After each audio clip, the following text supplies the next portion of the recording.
Hello friends, welcome to Jaidev classes for JRF in political science. कैसे हैं आप सब friend? This is Meenakshi Singh और आज हम लोग यहाँ पर डिस्कस करने वाले हैं अग्निसूत्ता को। और लेकिन उससे पहले मैं आप लोगों को कुछ कोर्सेज के बारे में बताना चाहती हूँ। ठीक है, जो कोर्सेज अभी मेरे चल रहे हैं अनअकैडमी पर, तो ये है अनअकैडमी का crash course on political science. ठीक है, crash course on political science, इसका टाइमिंग जो है वो 9 to 10:30 है। ठीक है, इसके अंदर हम अम्बुड्समैन और जो भी इम्पोर्टेंट चैप्टर्स हैं उनको हम डिस्कस करने वाले हैं। आप लोग देख सकते हैं ये सभी हम लोगों को करने हैं। Mega quizzes, doubt clearing session, ये सारी चीज़ें यहाँ पर हो रही हैं। और दूसरी चीज़ मैं आप लोगों को दिखा देती हूँ, एक न्यू कोर्स आ रहा है आप लोगों के लिए, practice course on political science through important MCQs. अच्छा, ये वाला एक और इम्पोर्टेंट है, मैं आपको बता देती हूँ। ये वाला भी चल रहा है। ठीक है, जो इम्पोर्टेंट है वो ये वाला है, एमसीक्यूज वाला ऑन पॉलिटिकल थिंकर पे। तो इसके अंदर हम कंपैरेटिव और आईआर, जिसका कंपैरेटिव पॉलिटिक्स और आईआर पे जो बच्चे करना चाहते हैं तो वो आ सकते हैं। आप देख रहे होगे यहाँ पर कंपैरेटिव पॉलिटिक्स और इंटरनेशनल रिलेशन आपका कंप्लीट हो जाएगा। ठीक है, और जो दूसरा कोर्स आ रहा है revision course on political science, तो revision course on political science ये बड़ा इंपॉर्टेंट होने वाला है। इसका क्लास 9 PM to 10:30 PM रहेगा। ठीक है, और ये 1 जून से स्टार्ट होने वाला है, 1 जून से स्टार्ट होगा। ठीक है, जिसके अंदर हम सारा जो है अपना रिवीजन करने वाले हैं इस कोर्स के अंदर। तो जो बच्चे आना चाहते हैं इस कोर्स में वो आ सकते हैं। ठीक है, सो आज की क्लास में हम लोग अग्निसूत्ता डिस्कस करेंगे। तो स्टार्ट करते हैं अग्निसूत्ता को। ठीक है, जहां पर भी आप लोगों को नहीं समझ आएगा वहां पर मुझे बता देना। ठीक है, तो आज हम लोग अग्निसूत्ता डिस्कस कर रहे हैं। अग्निसूत्ता यानी कि आप लोगों का अगनसुत्त बोलते हैं वैसे। ठीक है, हिंदी में क्या बोलते हैं?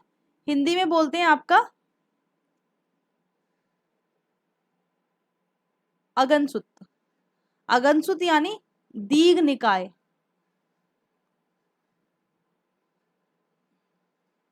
ठीक है, इसके अंदर क्या बताया जाता है मेनली अगर हम देखें तो इसके अंदर जो बात की जाती है वो बात की जाती है राजतंत्र के सिद्धांत के बारे में।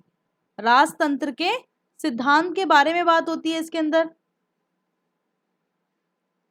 ठीक है, तो राजतंत्र के सिद्धांत में अगर हम देखें अग्निसूत्ता जो है इसके अंदर अगर हम देखते हैं तो ये प्रारंभिक बुद्धिस्ट चिंतन से रिलेटेड है। किससे रिलेटेड है? बुद्धिस्ट से रिलेटेड है। ठीक है, किससे रिलेटेड है? बुद्धिस्ट चिंतन से रिलेटेड है। तो ध्यान रखना बच्चों, इसमें जो है ना इसके अंदर राज्य की बुद्धिस्ट चिंतन से रिलेटेड, और इसके अंदर क्या बताया गया है? राज्यों की प्रकृति तथा कार्यों के बारे में बताया गया है। किसके बारे में बताया गया है? कार्यों के बारे में।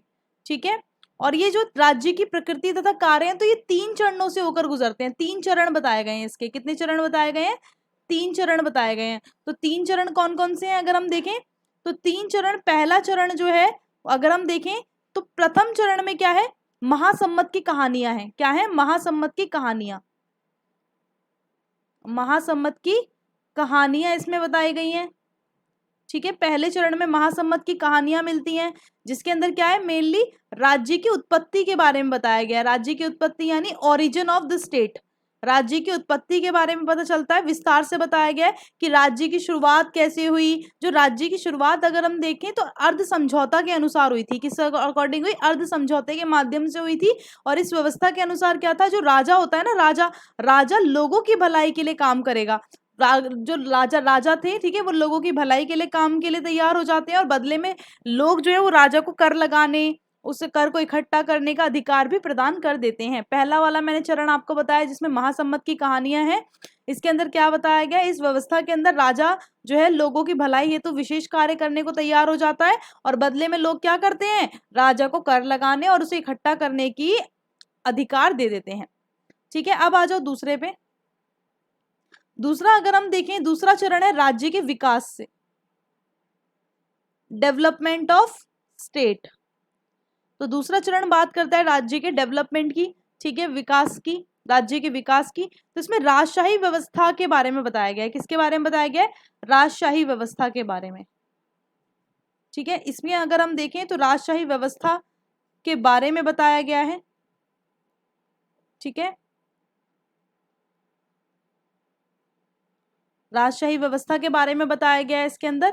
और साथ ही साथ अगर हम देखें इसके अंदर जो है समस्या के समाधान के लिए दो रास्ते भी सुझाए हैं। अगर कोई प्रॉब्लम है, अगर कोई समस्या है, तो बुद्धिस्ट चिंतन के अंदर अगर कोई प्रॉब्लम होती है तो बुद्धिज्म ने दो रास्ते बताए हैं। क्या बताए हैं? दो रास्ते। तो दो रास्ते हैं जिससे हम किसी भी प्रॉब्लम को क्या कर सकते हैं? सॉल्व कर सकते हैं। तो पहला रास्ता है धम, पहला रास्ता है धम और दूसरा रास्ता है अण। ठीक है, पहला रास्ता धम, दूसरा रास्ता अण। तो राज्य के विकास का दूसरा चरण जिसमें राजशाही व्यवस्था के बारे में बताया गया है। अगर कोई प्रॉब्लम है, अगर कोई समस्या है तो उसको दो तरीके से सॉल्व किया जा सकता है, पहला धम के माध्यम से और दूसरा अण के माध्यम से। चलो नेक्स्ट स्लाइड पे चलते हैं। रुको, मुझे स्लाइड लेनी पड़ेगी, 2 मिनट रुकिएगा एक बार। शायद मैंने इसमें एक ही स्लाइड ली थी। आज मैं आप लोगों का यहाँ पर अग्निसूत्ता कराने वाली हूँ, ठीक है, और भी ले लेती हूँ ताकि, चलो इतने में तो हो ही जाएगा। ठीक है, अब चलते हैं आगे। अब आप सोच रहे होगे राज्य का तीसरा चरण मैम ने नहीं बताया अभी तक, है ना? चलो तीसरा चरण देख लेते हैं। तो राज्य का जो तीसरा चरण है तो वो क्या बताता है? वो अंतिम चरण है। वो राज्य के, 2 मिनट रुकेगा।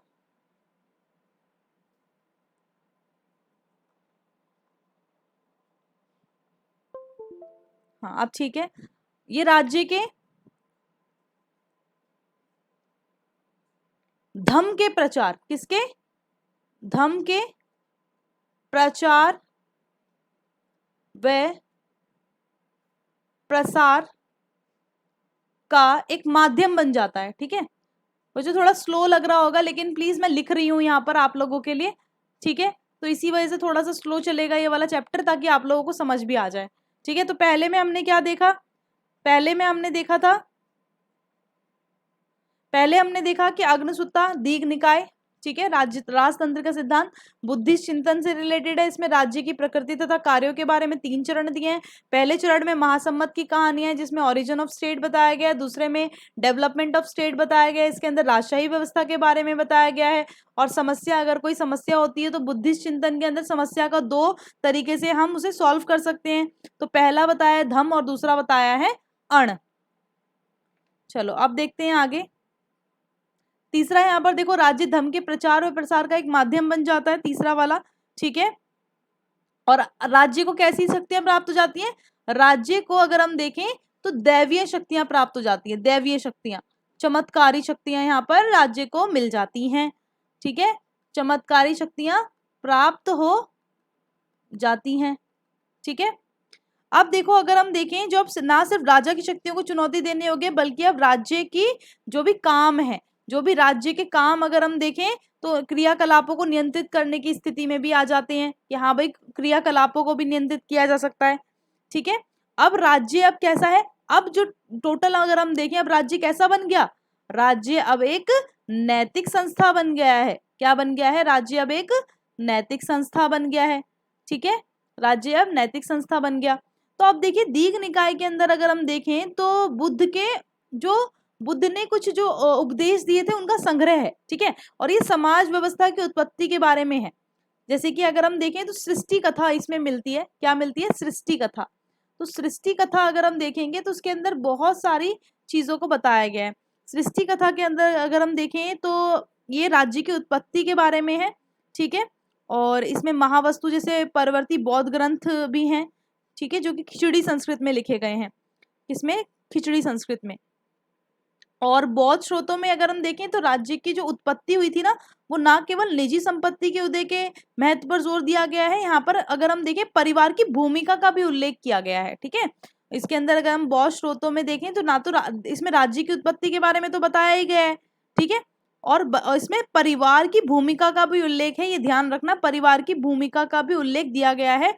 और इसमें ये बोला गया है कि नारी जो है ना, नारी अगर हम देखें, जब देखें तो नारी का यौन संबंध प्रारंभ हुआ तब अपने अपराध कर्म को छिपाने के लिए उन्होंने अपने घर का निर्माण किया।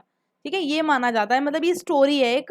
ठीक है, कि जब यहाँ पर यौन संबंध ये सब स्टार्ट होता है तो अपने अपराध कर्म को छुपाने के लिए इन लोगों ने क्या किया? झोपड़ी का निर्माण किया और एक जोड़े के लिए घर बनाने का प्रचलन प्रारंभ हो गया। तब से ही आज तक ये सब चीजें चली आ रही है ना।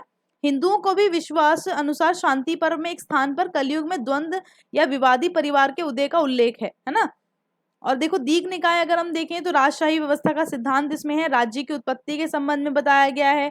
ठीक है, और इसमें अगर हम देखें, आपको पता है जो बौद्ध धार्मिक ग्रंथ दीघ निकाय में प्राप्त होता है। ठीक है, इसकी सृष्टि कथा में रूसो जो है ना, रूसो के आदर्श व्यवस्था की याद दिलाती है। साथ ही साथ जो हॉब्स हैं, हॉब्स, ठीक है, हॉब्स और रूसो, ठीक है, तो रूसो और हॉब्स के जो भी एक तरह से अगर हम देखें तो इसके जो भी इन लोगों का काम रहा था, जो भी प्राकृतिक व्यवस्था बताई इन्होंने, जो भी इन्होंने अपने राज्य की आदर्श व्यवस्था बताई राज्य वाली, तो इनकी याद दिलाती है। और ब्राह्मणों की श्रेष्ठता के दावे का खंडन करने के लिए बुद्ध ने इस कथा का सहारा लिया है। ठीक है, दीघ निकाय में अगर हम देखें तो एक ऐसा समय था जब लोग सर्वथा दोष रहित सर्वगुण संपन्न थे, ऐसा माना जाता है। अभी कथा स्टार्ट हो रही है, सब बच्चे ध्यान से सुनेंगे। ठीक है, इस कथा के अनुसार क्या था कि एक ऐसा समय था जब क्या था, जब लोग जो थे ना, उनमें कोई दोष ही नहीं थे, सब सर्वगुण संपन्न थे, सुख शांति व्याप्त थी वहां पर। ठीक है, और एक तरह से सुख शांति वहां पर चल रही थी, लोग बड़े मतलब सुख से रहते थे, सुख शांति से रहते थे, बड़ा अच्छा जीवन व्यतीत कर रहे थे। ठीक है, अब ये वाली व्यवस्था थी ना, जो ये आदर्श व्यवस्था थी, या इसे बोल सकते हो आप आदर्श व्यवस्था ही बोल सकते हो, कई युगों तक चली। ठीक है, कई युगों तक चली, लेकिन पुरातन पवित्रता अधोमुखी होने लगी और इसका पतन भी शुरू हो गया। ठीक है, अब क्या हुआ, स्त्री पुरुष और वर्ण का भेद स्पष्ट होने लगा कि भाई इसमें मतलब आपका जैसे क्रिएशन ऑफ कास्ट, ये सब चीजें देखी जाने लगी। कास्ट आया, सामाजिक मतलब कि इनमें क्या डिफरेंसेस हैं वो भी देखने जाने लगे।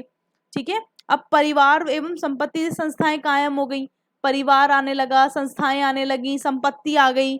ठीक है, अब क्या था, इस व्यवस्था से नई नई समस्या पैदा हुई, चोरी होने लगी, लोग असामाजिक आचरण एक तरह से करने लगे, सब कुछ बेकार होने लगा एक तरह से। अब लोग इकट्ठे हुए और उन्होंने तय किया कि एक ऐसे व्यक्ति को हम अपना प्रधान चुनेंगे, जो क्या होगा, हम एक ऐसे व्यक्ति को अपना प्रधान चुनेंगे। सारे लोग हैं, ठीक है, इन सभी लोगों ने क्या किया, इन सभी लोगों ने डिसाइड किया कि हम एक ऐसे व्यक्ति को अपना प्रधान चुनेंगे जो क्या होगा, जो बहुत ही क्या हो, समर्पित हो, आकर्षक हो, योग्य हो। ठीक है, और उन लोगों के आग्रह पर उस व्यक्ति ने करार दिया कि एक तरह से क्रोध भी कर सकता है जहां पर उसे क्रोध करना चाहिए। ठीक है, ये जो व्यक्ति है अगर हम देखें तो ये व्यक्ति क्या कर सकता है, क्रोध भी कर सकता है। ये व्यक्ति क्रोध भी कर सकता है, ठीक है, जहां पर उसे क्रोध करना चाहिए। अगर अगर ऐसा होता है, वो देश से भी निकाल सकता है। ठीक है, देश से निकाल सकता है एक तरह से, अगर उसे किसी को दंड देना है, ये सब चीजें, तो देश से भी निकाला जा सकता है। और लोग इसके बदले में क्या करेंगे, एक संपत्ति का अंश देना स्वीकार किया कि हाँ भाई, लोगों ने अपनी संपत्ति का ये सब इतना सब कुछ करेगा जो ये, ठीक है, तो इसको एक तरह से इन लोगों ने क्या किया कि हमें अपनी संपत्ति का एक अंश दे देंगे। ठीक है, तो बदले में लोगों ने अपनी संपत्ति का एक अंश देना स्वीकार किया। अब क्या था, व्यक्ति निर्वाचित हुआ, यानी ये जो यहाँ आपको दिख रहा है, ठीक है, तो इसे 3 उपाधियों को धारण माना जाता है कि 3 उपाधियां मिली इसे। पहली मिली महासम्मत की, पहली उपाधि है महासम्मत की, दूसरा है खातीय, और तीसरी है राजा। ठीक है, तो सर्वसम्मति से चुना गया व्यक्ति ही महासम्मत होता है, खेत खलिहानों का मालिक खातीय होता है, और जो धर्म द्वारा लोगों को मोहित करे वो राजा होता है। दोबारा बता रही हूं, सर्वसम्मति से चुना गया व्यक्ति जो होता है वो महासम्मत कहलाता है, खेत खलिहानों का मालिक खातीय कहलाता है, और जो धर्म द्वारा लोगों को मोहित करे वो राजा कहलाता है। दीघ निकाय के अंदर ये तीनों वर्ड राजा के लिए यूज किए गए। ठीक है, ये चीज आप लोगों को क्लियर हो गई होगी। अब देखो 4वीं शताब्दी तक अगर हम देखें तो खेती और लोहे के प्रयोग के परिणाम स्वरूप अनाजों की पैदावार भी कहीं गुना वृद्धि हो चुकी थी। ठीक है, अगर हम देखें सोनपुर, जो आज गया बोलते हैं, तो वहां पर 8वीं शताब्दी में धान की खेती का पता चलता है कि वहां पर धान की खेती हुई थी। ठीक है, व्यापक रूप से इस खेती बुद्ध के काल से शुरू हो चुकी थी, ये माना जाता है। ठीक है, चावल भी एक तरह से जिक्र होता है कि चावल भी होने लगी थी, लेकिन ये ज्यादा इंपॉर्टेंट नहीं है, हम आगे चलते हैं। ठीक है,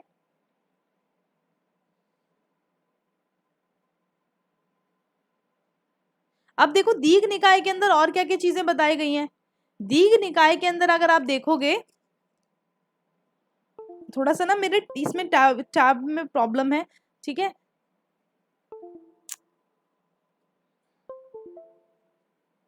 चलो अब आप देखोगे कि दीघ निकाय के अंदर क्या बताया गया है कि राजनीतिक अनुबंध में राजा के रूप में, राजा के रूप में निर्धारित होने के लिए ना केवल अलग अलग ढंग की योग्यताओं पर जोर दिया गया है बल्कि उत्तरदायित्व भी। यानी कि दीघ निकाय के अंदर अगर किसी व्यक्ति को राजा बनता है, वो क्या, अगर कोई बच्चा, अगर कोई व्यक्ति राजा बनता है तो उसकी क्या क्या होंगी, कुछ उत्तरदायित्व होंगे यानी रिस्पॉन्सिबिलिटीज होंगी, ठीक है, और कुछ उसके कर्तव्य भी होंगे, ठीक है, और योग्यताएं भी होंगी कि हाँ भाई क्या योग्यताएं हो एक तरह से, ठीक है, तभी तो बनाया जाएगा।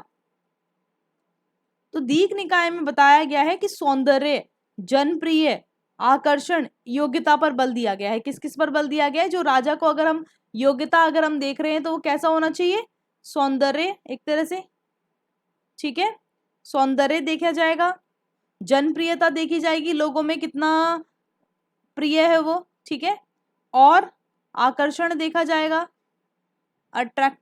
अट्रैक्टिवनेस, ठीक है, और चौथा योग्यता। एक तरह से यही योग्यता, मतलब यही चीजें योग्यता देखी जाएंगी, यही आपकी योग्यता हो गई, ठीक है। इसमें दीघ निकाय में यही चीजें हैं। और सौंदर्य बोधक, जो सौंदर्य बोधक के अंदर ही ना आप सोचोगे कि सुंदर से क्या वो है, तो इसमें इसमें ना कि उसके हृदय, उसके अंदर हृदय और मस्तिष्क की सुंदरता को भी जोड़ा गया। जैसे हम बोलते हैं ना कि इंसान अंदर से सुंदर होना चाहिए, अंदर से अच्छा होना चाहिए, वही वाला ये सौंदर्य है, ठीक है, ध्यान रखना।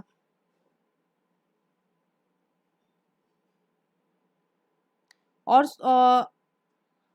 राजा को बोला गया है कि अगर किसी को अपराध देना है, अपराधियों को वो क्या कर सकते हैं, अपराधियों को वो देश से बाहर निकाला जा सकता है, ठीक है, देश से निकालना, देश से निकालना वाला उस टाइम चलता था, ठीक है, कि देश से निकाल दो, ये दंड था एक तरह से। तो इसी दंड का आप लोगों को जो है मिलता है, मतलब दीघ निकाय के अंदर अगर हम देखें तो दंड का अगर हम बात करेंगे तो देश से निकालने वाला दंड बड़ा प्रचलित था, ठीक है। अगर कोई व्यक्ति कानूनों का उल्लंघन करता है तो उसे राजा देश से निकाल सकता है, ये चीज, ठीक है। चलो आगे चलते हैं। आई होप इतनी चीजें क्लियर हो रही होंगी आप लोगों को। अब देखो अब आ जाते हैं उत्तरदायित्व पे, ठीक है, और हम बात कर लेते हैं उत्तरदायित्व की, क्योंकि मैंने आपको वो तो बता ही दी है। उत्तरदायित्व में क्या बताया गया है कि दीघ निकाय के अंदर बोला गया है कि राजा, राजा के जो अनेक कर्तव्य होंगे, अनेक कर्तव्य होंगे तो वो किसके प्रति होंगे, प्रजा के प्रति होंगे, बिल्कुल लोगों के प्रति ही होंगे ना, ठीक है। लेकिन दीघ निकाय के अंदर प्रजा का केवल एक ही कर्तव्य बताया गया है, प्रजा का केवल एक कर्तव्य बताया गया। सोचो क्या होगा वो कर्तव्य, मतलब राजा के अनेक कर्तव्य हैं और प्रजा का सिर्फ एक कर्तव्य है। और वो क्या बताया गया है कि अपने अनाज का एक अंश किसको प्रदान करना, राजा को प्रदान करना, ये है उनका कर्तव्य, ठीक है।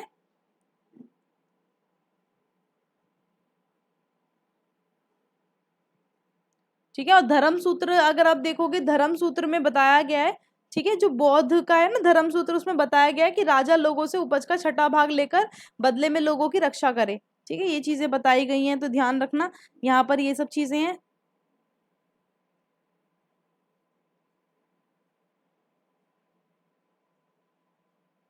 अब देखो दीघ निकाय के अंदर शासक पर डाले गए उत्तरदायित्व कौन कौन से हैं, आपको ये भी पता होने चाहिए, ठीक है, क्योंकि हमने प्रजा का तो देख लिया कर्तव्य, यहाँ पर मैंने बोला था राजा के अनेक कर्तव्य हैं, तो राजा के क्या क्या कर्तव्य हैं, ठीक है, वो लोग वो चीजें देख लेते हैं।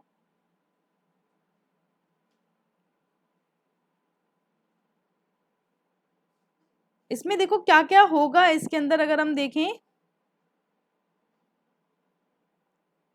अभी मैं इसको आप लोगों को आगे डिस्कस करती हूँ ये वाला, ठीक है, जो इनके कर्तव्य होंगे। उन कर्तव्यों की मैं पूरी लिस्ट आपको बनवा दूंगी ना, लिस्ट बनवा दूंगी, वो ज्यादा बेस्ट रहेगा।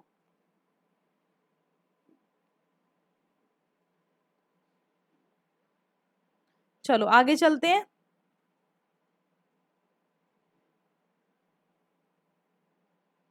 देखो राजा को क्या क्या बोला गया है ये भी ध्यान रखना है, इसके अंदर राजा के नाम बोले गए हैं, ठीक है, तो आपको नाम पता होने चाहिए। हिंदी वाले बच्चे तो याद रख सकते हैं, मूधनी मिसिक्त, ये राजा का नाम है। इसका मतलब है कि वह अपने लोगों की सम्यक रीति से रक्षा और परिपालन करता है, उसे बोलते हैं मूधनी मिसिक्त, यानी जो अपने प्रजा की सम्यक रीति से क्या करता है, रक्षा करता है और परिपालन करता है। और दूसरा बोला गया है, इनका दूसरा नाम है राजा का, जनपद स्थामा वीर्य प्राप्त, ठीक है। इसका मतलब है जो जो नगर में, गांव में, लोगों के बीच में उनके माता पिता के रूप में स्थापित हो, जैसे बोलते हैं ना कि प्रजा और राजा के बीच में अच्छे रिलेशन होने चाहिए, पिता पुत्र जैसे, ठीक है, पिता पुत्र जैसे रिलेशन होने चाहिए ना, संबंध होने चाहिए। अगर ये राजा है और ये प्रजा है तो इनके बीच में कैसे रिलेशन होने चाहिए, पिता पुत्र जैसे रिलेशन होने चाहिए, ठीक है। यहाँ पर ये चीज बोली है। राजा के प्रति जनता के दायित्व पहले अगर हम देखें, ठीक है, तो राजा द्वारा वचन रक्षा आदि प्रण दिए जाने पर जनता उन्हें धान के कुल उत्पाद के 6ठे भाग देने की प्रतिज्ञा करती है। दीघ निकाय में बताई गई दर कौटिल्य द्वारा निर्दिष्ट दर के ही अनुरूप है, मतलब जो कौटिल्य बताते हैं उसी अकॉर्डिंग है, ठीक है, ध्यान रखना ये चीज। और इसमें अगर हम देखें प्रथम निर्वाचित राजा सम्मत उत्तराधिकारी अगर हम देखें तो ये अनेक पीढ़ियों तक दी गई है। और राजा का पद जो है वो अनुवांशिक माना जाता था, कि हाँ भाई एक तरह से दर पीढ़ी दर ऐसे चलती आएगी इस तरह से। और क्योंकि ब्राह्मण विचारधारा की ग्रंथ मनुस्मृति हो गया, शांति पर्व हो गया, इसमें विषयक अध्यायों में संकलित हुए हैं, राजतंत्र प्रतिष्ठित हो चुका है, तो आपका इसमें भी राजतंत्र का ही है, ठीक है, ध्यान रखना इसके अंदर भी आपका राजतंत्र वाला ही है।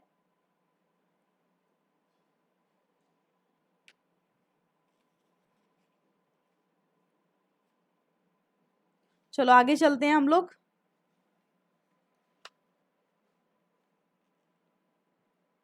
अब देखो बौद्ध धर्म के अंदर अगर हम देखें तो बौद्ध धर्म के अंदर, बौद्ध धर्म के अंदर जो है मानव जीवन के दो रूपों को प्रतिबिंब किया है। मानव जीवन, मानव जीवन के मुख्य रूप से दो रूपों को प्रतिबिंबित किया है। तो वो रूप कौन कौन से हैं? पहला है सांसारिक और दूसरा है आध्यात्मिक, ठीक है, पहला सांसारिक दूसरा आध्यात्मिक, ठीक है। तो ये दोनों क्या है, ये दोनों क्या बताए गए हैं मैं आप लोगों को बता देती हूँ। आज मैंने आप लोगों को इससे क्लास प्लस में ये मैंने आपको क्वेश्चन भी कराया है आज, ठीक है। तो देखो ये बताया है उन्होंने कि बौद्ध धर्म में बताते हैं कि दोनों ना एक ही रथ के दो पहिए हैं। क्या है? ये दोनों ही एक रथ के दो पहिए हैं, दोनों स्वतंत्र होते भी एक दूसरे से जुड़े हुए हैं, ठीक है। राज्य और व्यवस्था है, ये क्या है? राज्य और व्यवस्था है, दोनों की पहचान अलग अलग है, फिर भी दोनों आपस में क्या है? बिल्कुल एक ही हैं। प्रारंभिक काल में बौद्ध धर्म की ये मान्यता थी कि जो राज्य का अर्थ राजा से ही है। राज्य का अर्थ क्या है? राजा से है। तो बौद्ध के कुछ अभिजात तंत्रों राज्य से आए थे। राज्य के लिए जिन शब्दों का प्रयोग किया गया था तो वो कौन कौन से थे? जैसे हो गया आपका रत्था, हो गया रत्था, ठीक है। रत्था मतलब देश होता है, ठीक है, ध्यान रखना, रत्था मतलब देश होता है। एक होता है आपका रज्जा, रज्जा, रज्जा मतलब साम्राज्य, रज्जा मतलब साम्राज्य। फिर विजित, विजित, विजित मतलब जीती हुई भूमि, ऐसे कुछ वर्ड्स का यूज होता था पहले, ठीक है। तो ये प्रमुख थे। इसमें अगर हम देखें तो दीघ निकाय में अब सबसे इंपॉर्टेंट चीज हम लोग डिस्कस कर रहे हैं, सबसे इंपॉर्टेंट यहाँ पर डिस्कस कर रहे हैं दीघ निकाय के अंदर जो वर्णित है राज्य के प्रमुख अंग, तो कौन कौन से हैं वो हम डिस्कस कर रहे हैं, ठीक है। तो पहला अंग है आपका राजा, जिसे हम रज्जा बोल रहे थे। दूसरा भूभाग, भूभाग यानी रत्था। तीसरा अगर हम देखें नौकरशाही, जिसे हम परिसज्जा बोलते हैं, क्या बोलते हैं, परिसज्जा, ब्यूरोक्रेसी। चौथा अगर हम देखें, चौथा क्या है, शासन सेना। क्या है, शासन, शासन सेना बोल दो, ठीक है, क्या है, शासन सेना है, ठीक है। शासन सेना अगर हम देखेंगे, उसके बाद देखो, शासन सेना के बाद है आपका पांचवा हो जाएगा कोश। क्या हो जाएगा, कोश। छठा अगर हम देखें तो ये हो जाएगा सहयोगी, सहयोगी यानी मित्र। और सातवां जो हो जाएगा वो होगा प्रजा, ठीक है। तो दीघ निकाय के अंदर राज्य के जो प्रमुख अंग बताए गए हैं, पहला है राजा, दूसरा भूभाग, तीसरा नौकरशाही, चौथा सेना, पांचवा कोश और छठा सहयोगी और सातवां प्रजा, ठीक है। अब सबसे इंपॉर्टेंट चीज आप देखोगे यहाँ पर कि बौद्ध ग्रंथों में अगर हम देखें, आश्चर्य रूप से किलों का कोई प्रबंध नहीं मिलता है। किलो का, किलो के बारे में कोई बात नहीं की गई है, ये ध्यान रखना, ठीक है। जैसे हम पढ़ते हैं ना, जैसे हमने कौटिल्य पढ़ा था, कौटिल्य के अंदर दुर्ग पढ़ते हैं ना दुर्ग, लेकिन इसमें नहीं आता है, ध्यान रखना। दीघ निकाय के अंदर दुर्ग नहीं आता, ठीक है। दुर्ग को एक राज्य का अभिन्न अंग बताया गया है हिंदू धर्मों में या वैसे, ठीक है, लेकिन ये इसमें नहीं बताया गया। दीघ निकाय के अंदर राज्य के प्रमुख अंगों में किलों का कोई भी अगर हम देखें तो यहाँ पर नहीं बताया गया है। अब देखो एक और चीज आप लोग देखोगे यहाँ पर, अब दीघ निकाय के अंदर क्या था, दीघ निकाय के अंदर राज्य का, राज्य के अंदर क्षेत्रों का जो बंटवारा होता था, ठीक है, क्षेत्रों का जो बंटवारा होता था तो वो चार तरह से होता था, चार तरह से। तो कौन कौन तरीके से हो गया, सॉरी ये लाइन थोड़ी सी वैसी हो गई। तो पहला अगर हम देखें, पहला होता था ग्राम यानी गांव, दूसरा होता था बाजार क्षेत्र यानी निगम, बाजार क्षेत्र यानी निगम, आप निगम भी बोल सकते हो। तीसरा हो गया जनपद, जनपद को आप, ठीक है, जनपद बोल दो ऐसे ही, ठीक है। और तो चौथा हो गया शहर, ठीक है, शहर, इसे आप नगर भी बोल सकते हो, ठीक है। तो यहाँ पर जो रहने वाले निवासियों को मुख्य रूप से चार तरीके की सभाएं परिषदें भी होती थी। चार तरीके की सभा परिषद कौन कौन सी होती थी, पहला होता था, अब इसमें चार, जो वहां लोग रहते थे ना, जो वहां लोग रहते थे, ठीक है, तो वहां पर चार तरीके की सभाएं थी, चार तरीके की परिषदें बोल दो, सभा बोल दो। तो कौन कौन सी थी, पहली थी क्षत्रिय, दूसरी थी ब्राह्मण, ठीक है, तीसरी थी गृहपतियों या गृहपति,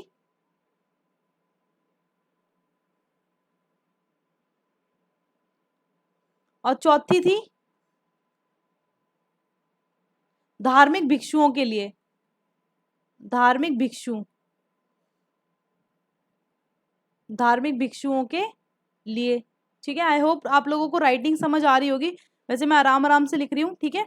तो दीघ निकाय के अंदर एक आदर्श राज्य व्यवस्था की बात होती है, ठीक है। यहाँ पर एक आदर्श राज्य व्यवस्था का वो मिलता है, जहाँ की जमीन कैसी हो, कंटक मुक्त हो, संकट मुक्त हो, ठीक है। वहां का अगर हम देखें, वहां के निवासी हमेशा प्रसन्न हो, माता पिता की गोद स्वस्थ रहे, राजा जो है दोषी, एक तरह से राजा जो है हमेशा लोगों के लिए काम करे, ठीक है। राजा जो है कभी भी शक्ति का दुरुपयोग ना करे, ठीक है। वह हमेशा राज्य के अत्याचारी, दम्भी, लालची होने के संभावना व्यक्त करते हैं, हमेशा राजा के अत्याचारी, मतलब एक तरह से अगर हम देखें, राज्य की जो क्रोध है की तुलना डाकुओं, आग, बाड़ी, बुरी आत्माओं, जंगली जानवरों से की गई है, ठीक है। राजा के क्रोध की तुलना किससे की गई है, राजा के क्रोध की तुलना अगर हम देखें तो आग, बाढ़, बुरी आत्माओं, जंगली जानवरों से की गई है दीघ निकाय के अंदर, ठीक है। एक और इसमें अगर हम देखें महात्मा बुद्ध, अगर हम देखें महात्मा बुद्ध ने तुरंत जवाब दिया धम्म, ठीक है, धम्म बताते हैं वो, राजा को धम्म के अंतर्गत ही काम करना पड़ता है। तो यहाँ पर आप मेरे को, मैंने बोला था ना कि रिस्पॉन्सिबिलिटीज बताऊंगी, ठीक है, यहाँ पर बोला था कि क्या क्या उत्तरदायित्व है, तो सबसे इंपॉर्टेंट जो बताते हैं कि राजा को किसके अकॉर्डिंग काम करना चाहिए, राजा को जो भी काम करना है वो अपने धम्म के अकॉर्डिंग करना चाहिए, किसके अकॉर्डिंग करना चाहिए, धम्म के अकॉर्डिंग, ठीक है। अब क्या क्या योग्यताएं हैं, तो योग्यताएं मैं आप लोगों को बता देती हूँ, योग्यताएं मैंने वहां पे भी आप लोगों को बताई थी, ठीक है। बोलते हैं कि यदि राजा धर्म के अकॉर्डिंग काम करेगा तो हमेशा आदर्श राज्य व्यवस्था आएगी, ठीक है। और राज्य के पास चार गुण होने चाहिए, कौन कौन से, एक तो पहला वो उच्च कुल में पैदा हुआ हो, दूसरा दिखने में आकर्षक हो, चौथा अगर हम देखें, अमीर हो, शक्तिशाली सेना का मालिक हो, और चौथा धार्मिक हो और दान करता हो वो, ठीक है, एक तरह से। और महात्मा बुद्ध बोलते हैं, सबसे इंपॉर्टेंट चीज मैं आप लोगों को बता देती हूँ, महात्मा बुद्ध ने बताया है, वो राजा की बात करते हैं, जो राजा उन्हीं के प्रतिरूप होना चाहिए, तो उसके अंदर कितने गुण होने चाहिए, तो महात्मा बुद्ध ने कहा कि 32 गुण होने चाहिए। कितने गुण होने चाहिए एक राजा के अंदर? 32 गुण होने चाहिए, ठीक है। So thank you so much. अगर आप लोगों को ये वीडियो पसंद आई हो तो ज़रूर लाइक करें। और ये मैंने आप लोगों को जो है, कल हम लोग रैपिड फायर करेंगे, तो इसी वजह से मैंने आज आप लोगों को यहाँ पर अग्नसूत्ता समझा दिया है, ठीक है। अग्नसूत्ता आप लोग यहाँ से आराम से ईजिली कर सकते हो। और थैंक यू सो मच। अगर वीडियो पसंद आई हो तो प्लीज़ लाइक ज़रूर करके जाएं। And thank you, thanks for watching. अभी तक अगर आपने हमारे चैनल को सब्सक्राइब नहीं किया है तो चैनल को भी सब्सक्राइब करें। Thank you and thanks for watching.